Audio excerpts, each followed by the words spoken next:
Hey, this is John Leon Guerrero. On today's episode, we feature two powerhouses in the area of personal performance. Chris Majer is the CEO of the Human Potential Project, where he works with soldiers, athletes, and business titans to enable their ability to conquer the constant pressure to perform at their peak.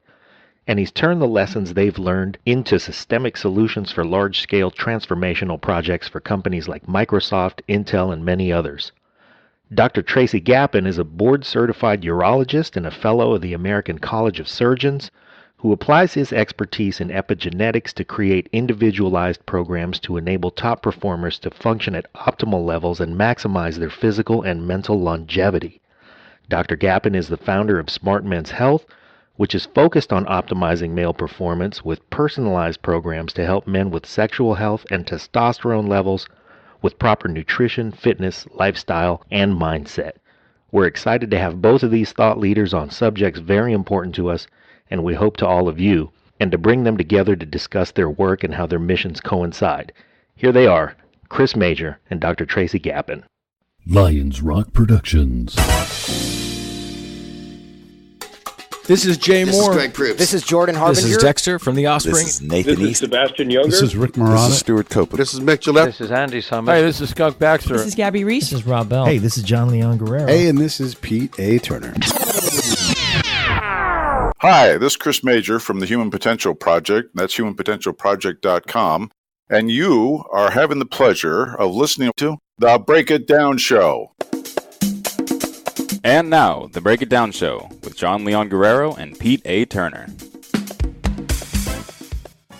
Yeah, we've got Chris on, and this is an interesting concept that Leanne, my friend Leanne knows Dr. Gapin and I. So Leanne said, hey, why don't you get Tracy and Chris together to talk about the dovetailing of the psychological aspects of performance, which is what Chris specializes in, and bring that over to the epigenetic side of things. So I thought, gosh, that is really good. Like, how do we handle the physiological and the psychological?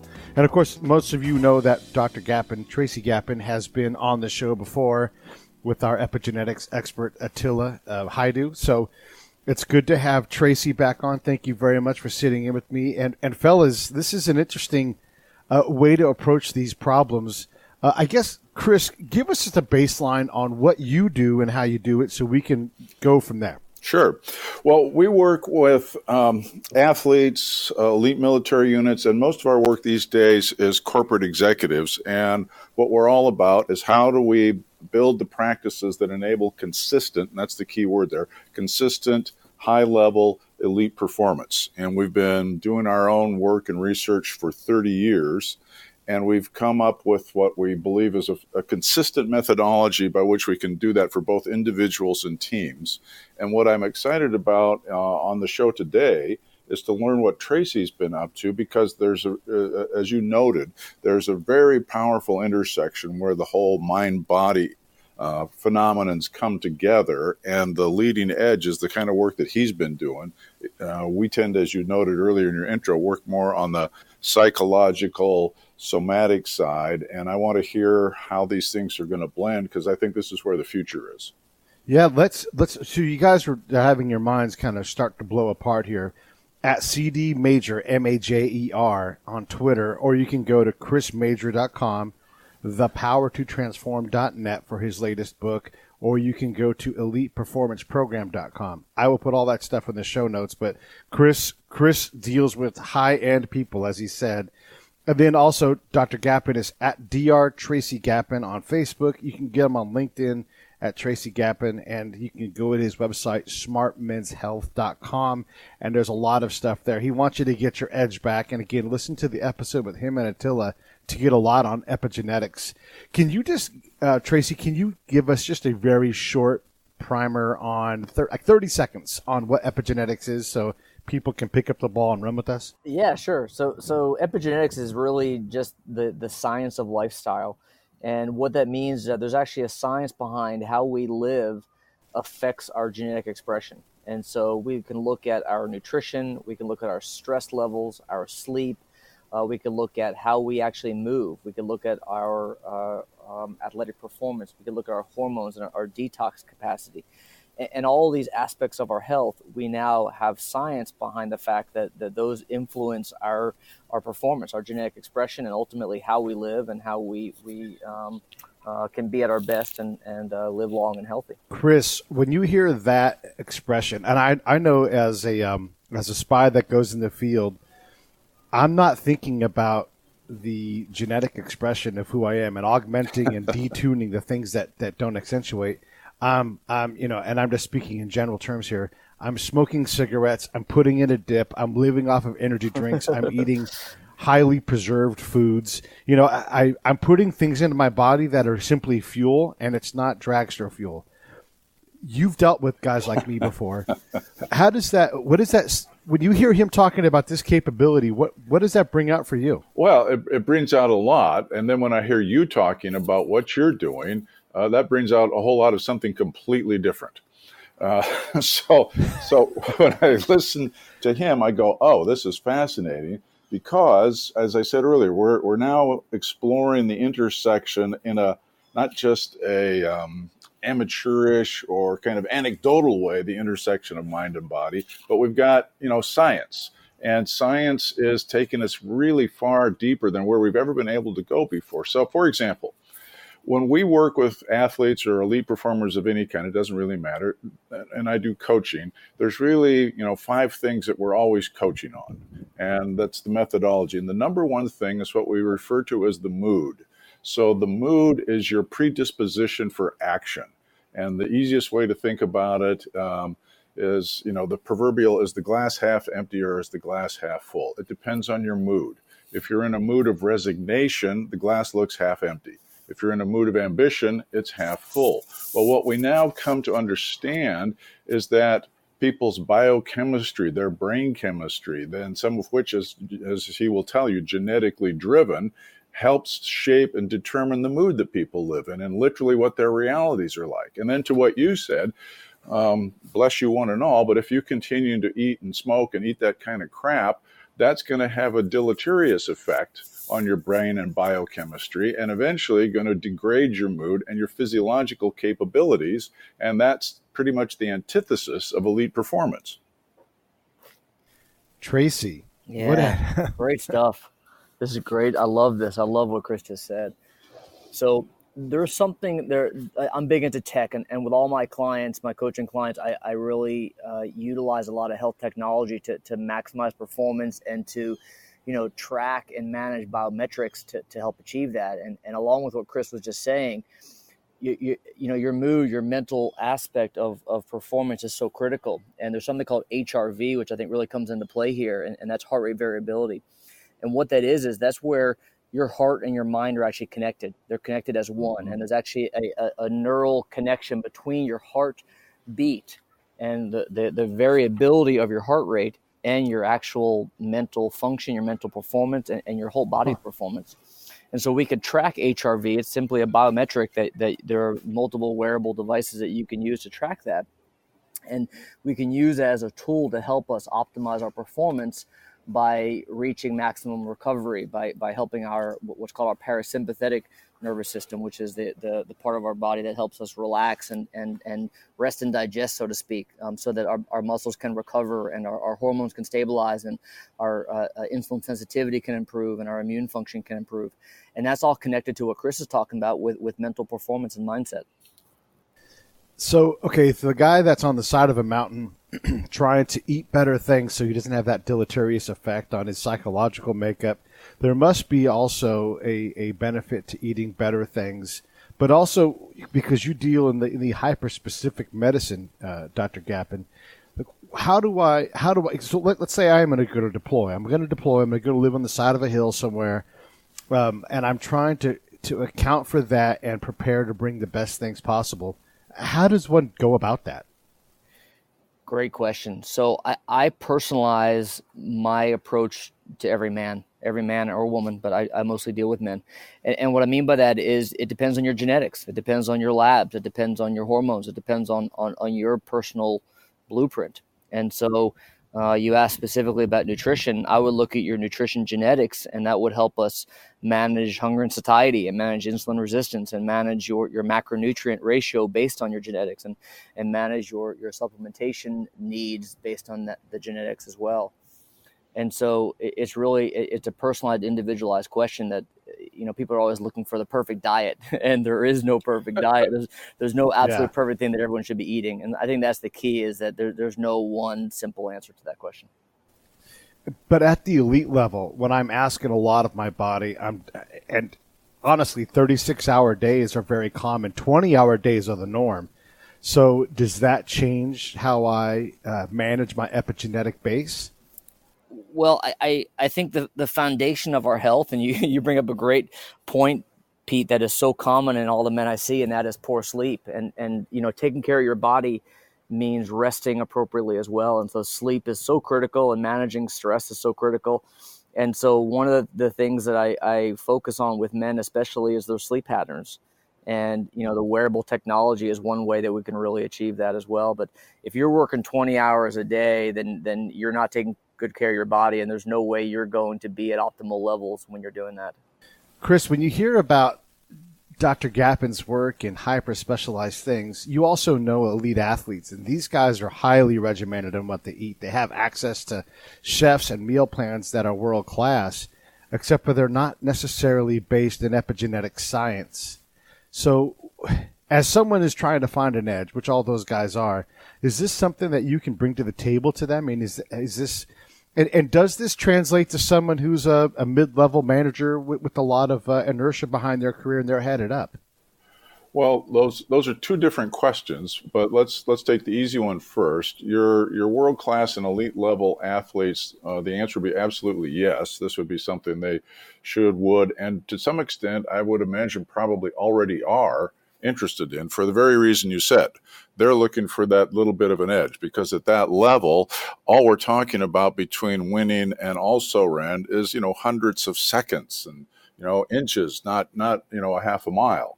So yeah, that's the world they live in. They're, if they've got any sense about them, they're already looking into that and probably have been dialing him up. And if they're not, they're calling him while we speak. The more interesting challenge is the second guy you said. So it's not the guy who's climbing up the mountain or in the NFL or, Marine Force Recon guys that are the bulk of the issue out there. It's that mid-level manager. And, he's been at his job for 10 or 12 years. He's working. He better not be working 20 hours a day or he doesn't have a family life, but he's trying to balance a work and a family life. He's put on 15 pounds over the last decade, keeps telling himself he's going to start that exercise program. Doesn't seem to happen. And now he's 40 years old, feeling a little sluggish, and he starts falling into, I'm going to go back to this word mood again. He starts falling into a mood of resignation, like, oh, Lord, this is never going to get any better, et cetera, et cetera. That's the place where there's vast possibilities. And those are the guys that I would encourage even more so than the elite athletes who are already down the road to come and take advantage of what Dr. Gapin's working on. Because if he does his thing with them, then we've got a platform that makes it much, much easier to build on to get these guys' bodies and eventually, more importantly, their entire lives back for them. Because, let's face it, I don't think anybody grew up as a little kid going, oh boy, I want to sit in a cubicle for 30 years. There you go. Tracy, I don't want to hog all the questions. What questions do you have for Chris? God, this is great stuff. We could talk for a while on this. So Chris, tell me, how do you start with these guys who are looking to achieve optimal performance levels? What's kind of the first step you take with them on achieving mindset when it comes to overcoming self-limiting beliefs and kind of negative thoughts? Well, you just said a couple of important things there. So the short answer is we start with their story, because the story of what are they up to? It's like, for the sake of what are you after elite performance? In many cases, the question is, it's like, are you running from something or towards something? Do you have some big ambition? Do you have some big goal? You want to win a medal, but then what? We need to get a good sense of, what's the story? What are we up to here? Because as you well know, as human beings, we all live in stories about ourselves, and many of the stories are negative. And so then we begin to work on the phenomenon. We don't go too far down this road because I'm not trying to train them to be philosophers, but we teach them a little bit about the way that we as human beings construct our realities out of language. Because you listen to people talk about themselves. Oh, I can't do that. Well, really? Who said so? Well, I just my whole, so that you get into the history a little bit, we could begin to disassemble some of the historical story. You replace that with a new belief system, and that, of course, takes much more work to do than it does to explain. And then we get a map for how we're going to get from where we are to where you want to go. And if we were to combine that with the work that you're doing, I can say with certainty that we could definitely shorten the amount of time that it takes to get from 15 pounds overweight, sluggish, not excited about my life or career to Yahoo, I'm on top of the world. Sure. That story part, these things kind of go in eras. Remember when, Rocky would drink raw eggs and that was how you got into shape? Uh-huh. Or you remember when wheat germ was a thing? Like you got to have that wheat germ. Yeah, wheat germ. Yes. And wheat so germ these oil. Stories. Yeah. What's that? And wheat germ oil. Yeah. Well, there's the fads. To me, those are more like nutritional fads, come and go. I'm talking about the deeper story that people live in about who they are in the world. Yeah. We take on these negative beliefs very early on in life, primarily when we're little kids, and some adult says something, oh, you'll never be able to do this, or you want to be a football player, that's a dumb idea. You're just a little punk, Right. and you're not able to understand early on in life that guy's a jerk. He doesn't know what the hell he's talking about. It's like, oh, it was an adult. He must know. And then all of a sudden now you've got this monkey on your back. And, well, he said I'll never be able to. And, you don't rationally sit there and listen to that every day, but it weighs on you at your unconscious level. And if you don't kind of either illuminate or displace those things, they affect the way that you live your life. And pretty soon what you find is you got some 45-year-old who's being run by a 6-year-old. That's crazy. Yeah. Tracy? Yeah, that's fascinating stuff. I see that all the time. I see guys who have negative self-limiting beliefs, and that mindset is one of the early things that I think it's really important to overcome. So I love what you're doing, Chris. I love how you describe that, and the story part of it is huge. And I like to focus in the very beginning, the first time I meet with a guy, on his why. Like, what is your why? What is your main reason for being with, working with me, being here, your main purpose on this earth? What is your main why? What do you live for? And every guy is different.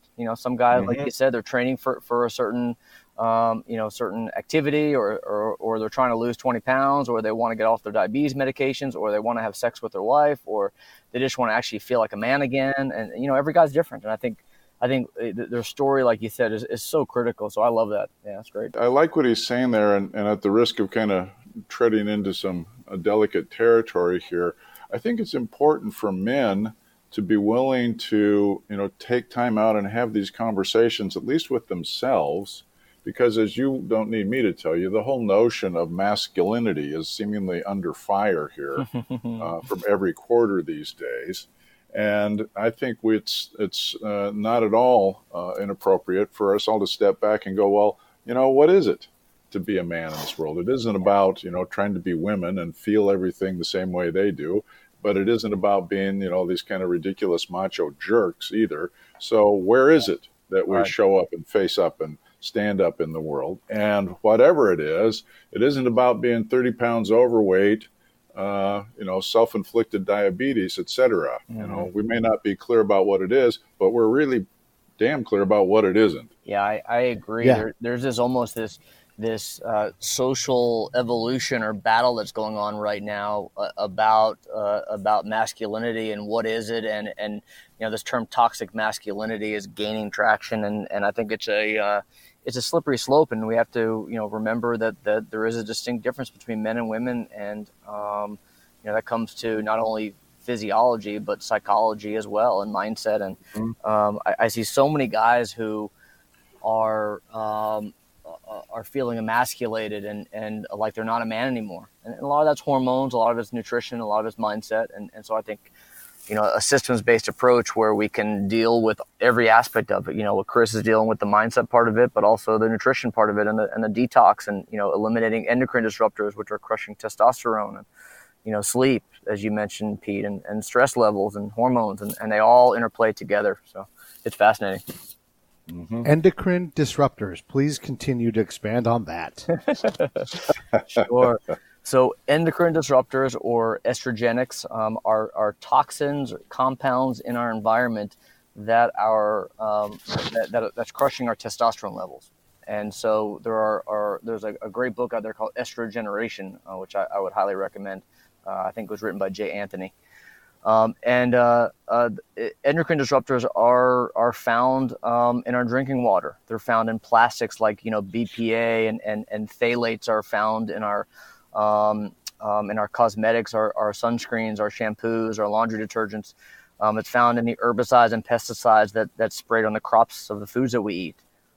It's in the cows, the meat that we eat, and the milk that we drink. It's ubiquitous. There are studies that have shown that there's detectable estradiol levels in our drinking water. And what all these chemicals are doing, whether it's BPA or phthalates, or even soy has been shown to do this, or birth control estradiol, these chemicals all crush our testosterone levels. And we are suffering through a testosterone epidemic where levels are down about 30% over the last 30 years. And so I think minimizing exposure to endocrine disruptors is critical, as well as optimizing our detox systems to help us overcome and get rid of them. Well, Tracy, say a little bit more, though, because I think there's an essential point that needs to get made here. So what if testosterone levels are down 30%? What does that mean in terms of? Yeah, great point. So there are so many side effects of low testosterone. So, guys come to see me. It's funny that the thing that brings guys in my office more than anything is sexual dysfunction. So they come in for ED, but it's so much more than that. It's the mindset thing that you've talked about, Chris, with it. It affects guys' mood, their mental stability, their emotional stability. It affects their libido, their sexual desire, their desire to work, their desire to work out, their desire to exercise. It affects their motivation levels and their confidence levels. I see so many guys who just have no confidence and they look like a shell of a man. And this is all testosterone. And nothing that I've just mentioned even touches on the physiologic aspects of, obesity and insulin resistance and cardiovascular disease. And there's been studies that show increased mortality with low testosterone. So the negative consequences of low testosterone are huge, that are really important that we address in all these men who are looking to optimize. So let's talk a little bit to some of these guys that, they're sitting in a cubicle, they're 40, they got those 15, if they're lucky, pounds, and, just that amount. But how do these guys, I want to make it accessible, like that Chris is saying, you can understand your story, you can get that glass to be half full and readjust how you look at it. But Chris, where does one start if they're feeling like come on, how many middle-aged men are thinking, I don't need a spark, right? Like they need something to get going. How does one get up off the couch and start just simply with something they can constantly repeat and start to get a little better? Well, I think the first thing is you literally have to get up off the couch, right? Nobody's going to come and get you. The answer will not be found, eating Cheetos and watching, late night TV. So the first thing is get off your ass and get moving. And I mean that literally, even if it's you just start walking a little bit every day. And then to Tracy's point, not everybody can probably, reach out, come make appointments with him, but you can go get a blood test and find out, are you a low T kind of guy? Because to his point, I can do all the stuff that I do and it works, but it's fighting, it's an uphill battle when I'm fighting against, these guys who are in kind of a mental fog. They don't have any energy. They don't have any ambition. They feel lost. They feel despair. And the one thing Tracy didn't mention, because and maybe understandably, is the suicide rate among middle-aged guys is dramatically on the rise, way out of kilter with what it's been historically. And I don't have any evidence to support this other than my intuition, but I'm confident that it has something to do with this plague of low testosterone, which makes all the work that we're doing just much more difficult to do. So you've got to get, started with something, and it comes with, you've got to get what we call to the Popeye point. So you guys are both old enough to remember Popeye the Sailor. Sure. Okay. Yeah, I am what I am. Well, no, you're close. But the storylines were always the same. So Popeye's minding his own business, walking down the street with olive oil. Brutus or Bluto comes, beats him up, pulverizes him, and then what finally happened? He takes all he can stand, and he can't stand no more, and he squeezes a can of spinach. That's it. There's the line right there. That's all I can stand because I can't stand no more. You got to get to that point. It's not because your wife's on your case or this or that or the other. That's all I can stand because I can't stand no more. Mm-hmm. I'm done being this, portly guy sitting in the couch. I'm done being stuck in this cubicle, et cetera, et cetera, et cetera. Like I said, no one's going to come and rescue you. You got to man up and start your journey and get off your ass and get into action just because you can't take it anymore. And until you get to that point, all you're going to do is literally wallow around and feel sorry for yourself. That won't help. Yeah. And Tracy, same thing to you.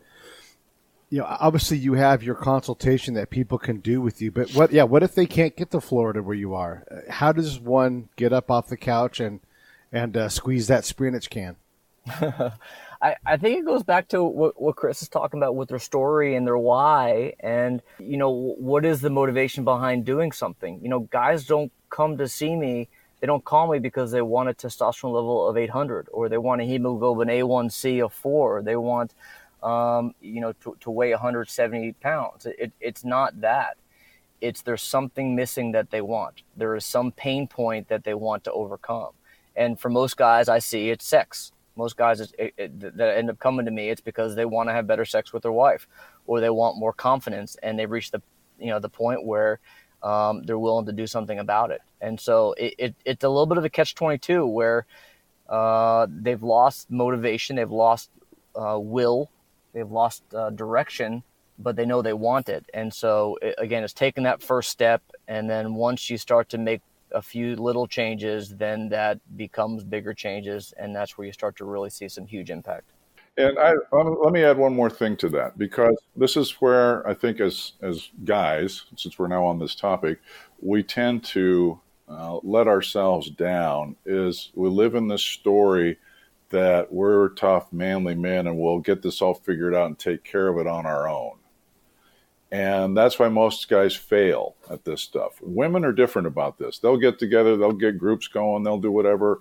We need to start thinking about, I need a team to get me through this, right? Yep. So, get yourself a workout partner. Get yourself, some guys that, you can kind of literally bare your soul with and go, hey, look I'm 45 years old. This is not my wonderful life.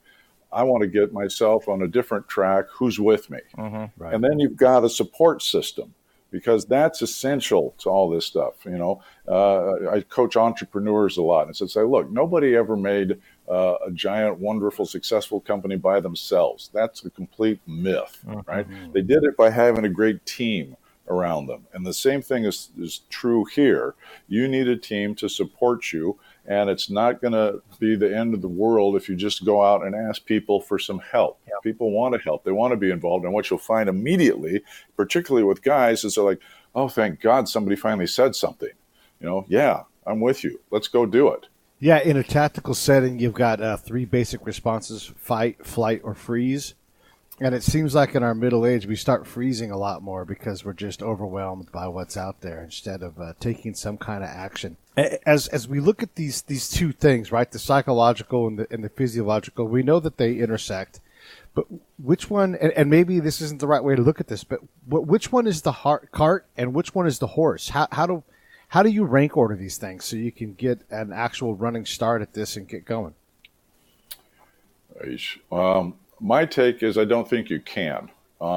We, Western society, we in this case, have created this, I think, artificial distinction that mind and body are separate.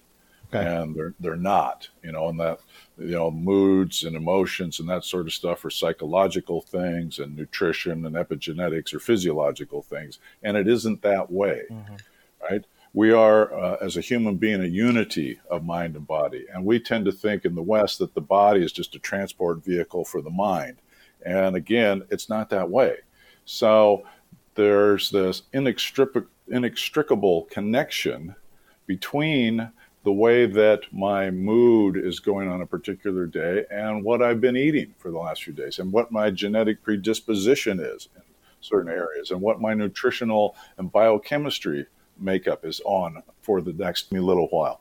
You cannot separate those two things. So to say, this episode of the Break It Down Show is brought to you by Lions Rock Productions. That's us. We publish, evaluate, and develop podcasts just like this one, consult others to build their own, and create associated content and content marketing strategies. So if you're launching or expanding your social media presence, your business or your personal brand, or if you just want to take your media presence to the next level, reach out to us on Twitter at Pete A. Turner or at JohnLG69 at the Break It Down Show. There's 1,000 ways to get a hold of us.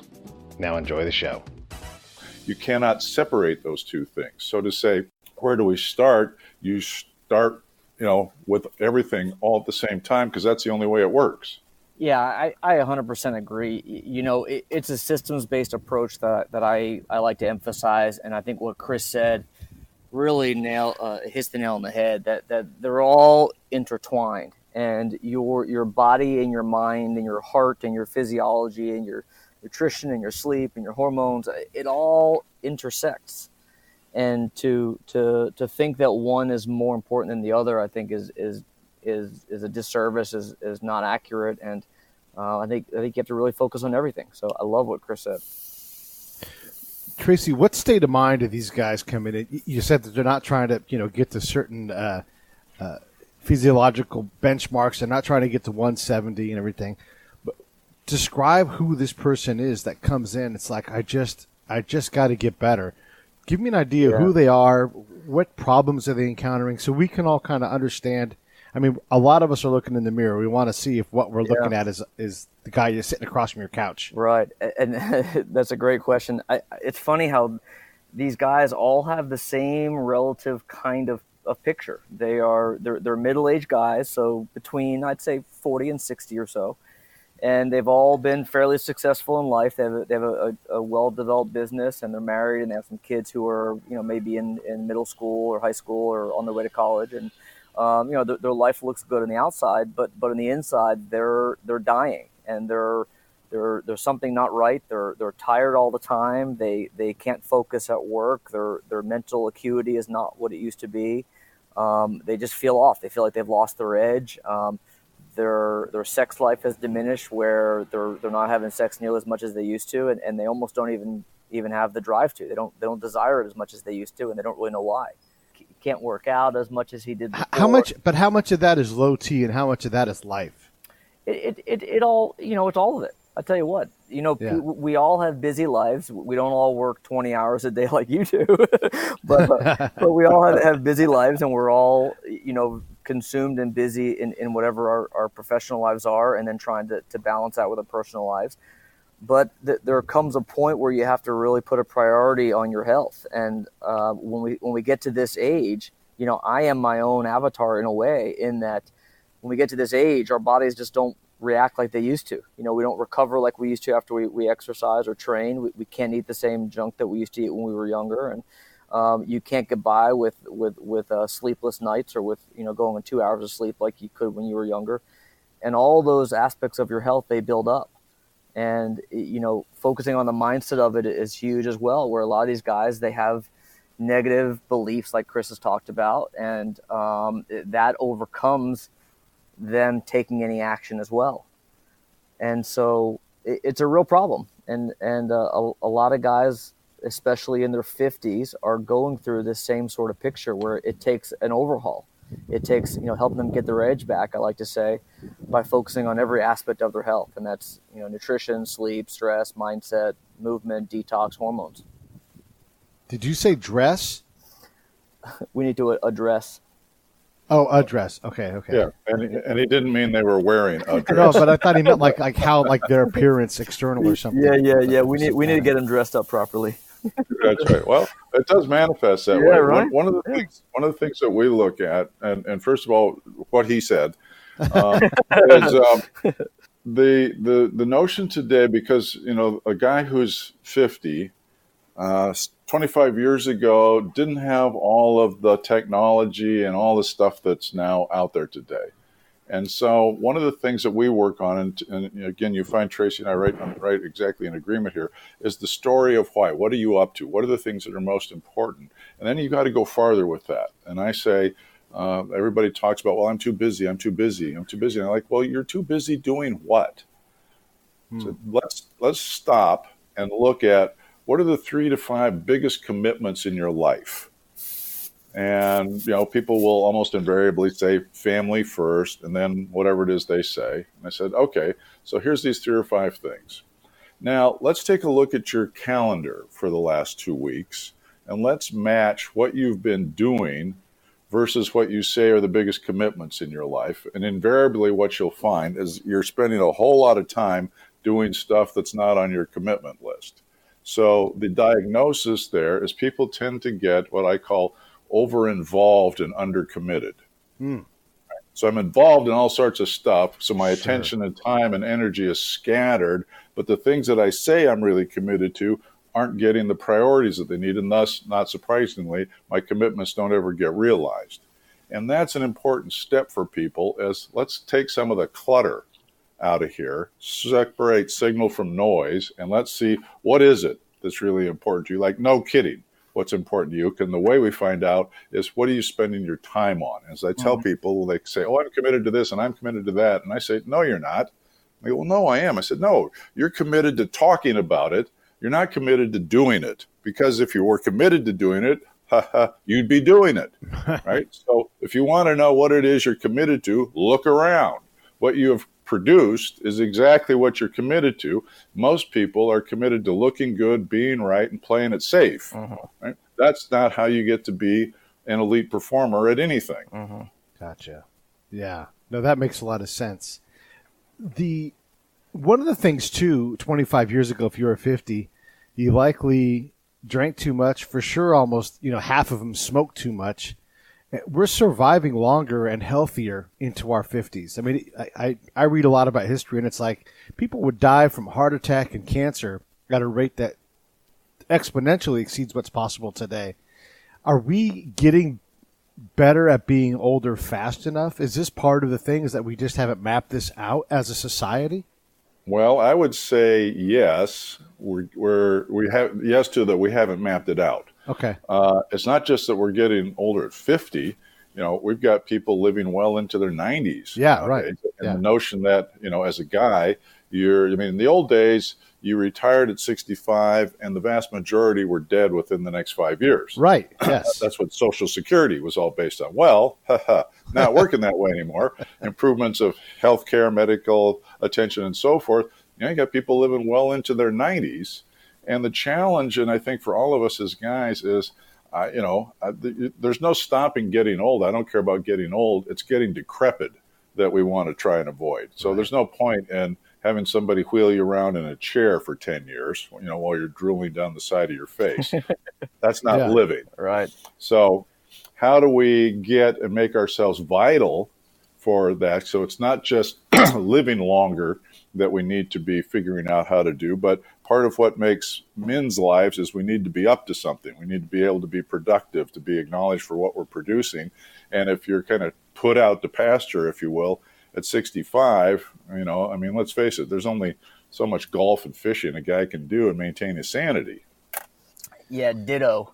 I would agree with everything Chris said. I would add 2 things. Number one, that I absolutely agree that every guy needs a purpose. You need a, going back to the why thing, what is your why? You need a purpose, a direction in life for a man to feel like a man. Absolutely. I see that consistently, that, guys need that direction and that purpose and working towards something. And the second point I would go back to is what you said about living long and not being decrepit, and I call it health span. And I actually can't take credit for this. I heard this at a conference I went to, an anti-aging conference. But I think it's really important to focus on that. It's not about living longer. We don't want to live longer. We want to live longer and healthy as well. And so I think health is really key, is to live long and healthy. Otherwise, like you said, what the hell is the point? So.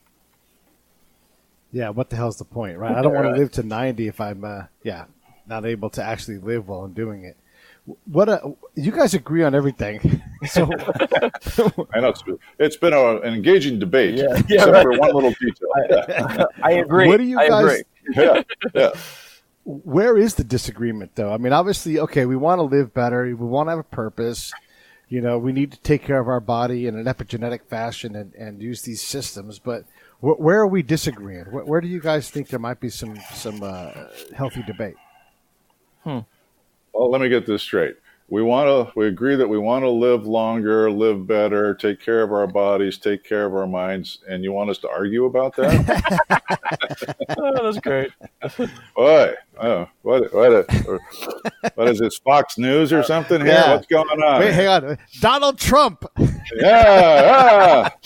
That's great. Oh, there goes my mood. Yeah. Let's get into it. No. Okay, so yeah, you're right. These are universal values. Yeah. As someone decides, okay, I'm going to get off the couch, and they're a person of modest means, maybe they can't afford a $25,000 a year life coach to get them going. But what does that person do to see, like that person who's like another cut down, where they're struggling to even get by, and they're worn down by life? They get on Amazon and buy my book. It's only $22,000. Yeah, exactly. That's the de minimis entry level move that you can make. There you go. Yeah. Right? Yeah. Well, go into your book a little bit, though, so these guys can hear it and understand what we're talking about, and we'll do the same thing for you, Tracy. Sure. Well, the book is called The Power to Transform, and it's literally about how you transform your life. And it starts with exactly what we've been talking about here. How do you take apart the story and understand the nature of the linguistic elements that make up a story? Because once we see that as human beings, we literally live in language, and you can get that, I can change the story. It's not some fixed and concrete kind of thing. All sorts of possibilities open, but you really got to get it, not just hear me talk about it and go, oh yeah, what he said. And then it goes through what I call the universal performance principles. We worked for 30 years with athletes, soldiers, executives all over the world. And what we found was that they all lived by the same set of principles. It's not like they had some big meeting and articulated them, but each in their own way came to see that things like accountability, trust, honesty, integrity, commitment, the notion that we always have a choice, were driving the way that they thought. This was the way they oriented themselves to the world. And when you do that and take a different worldview, not only does your mood change, but your predisposition for action gets very different.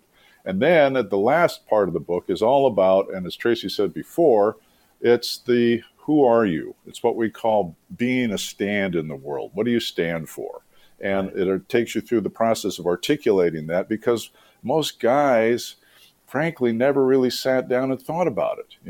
They went to school, they got a job, they got married. Next thing you know, you got a couple of kids, and they end up on the couch, either in mine or his office at 45 or 50 going, who am I? How did I get here? Right. And it's great to take a time out and go, well, all right, who am I? What am I up to? What, for the sake of what am I doing all this stuff? And once you get that sorted out, everything else starts to fall into place. So the book is a simple, low-cost way of taking you through that entire process. Okay. Dr. Gapin, what's your pitch to us?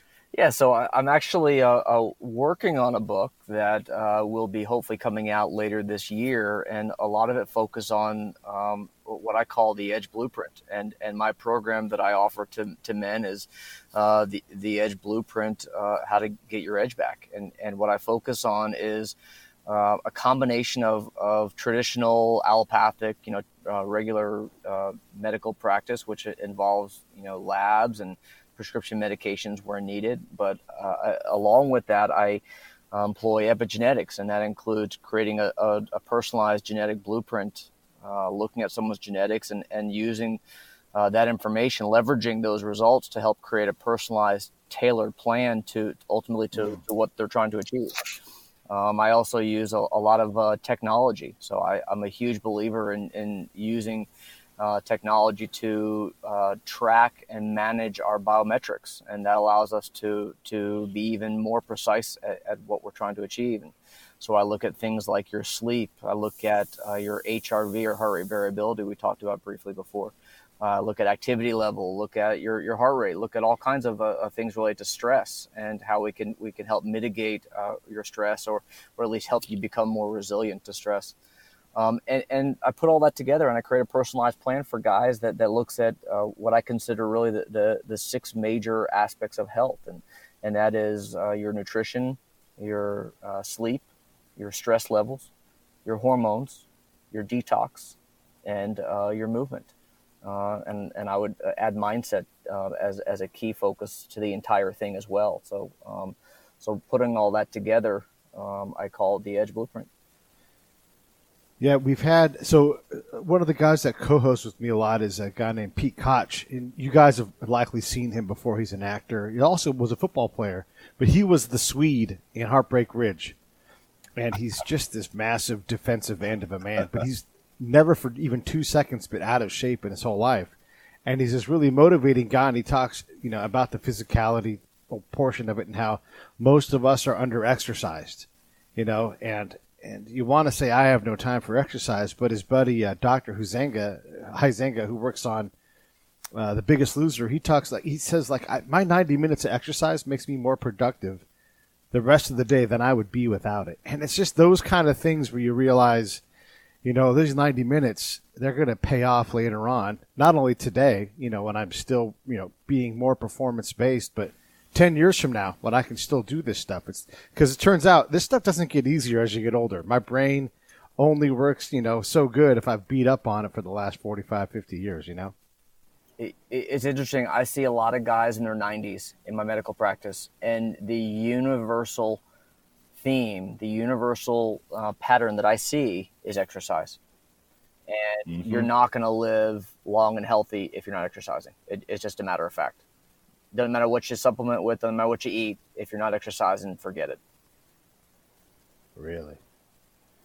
So, what he said. Of your 6, you think that obviously they're all elements, but the exercise piece is really where the root of your work needs to be. I again would emphasize that it takes all of that. In the guys that I manage, I would say sleep and stress are probably the 2 biggest things to address first, because those are the things that I find most troublesome. But exercise is just as, if not more important than those. But I think I would say most of the guys that I'm working with, they already know that. It's just getting them to actually do it. Yeah. Yeah. Wow.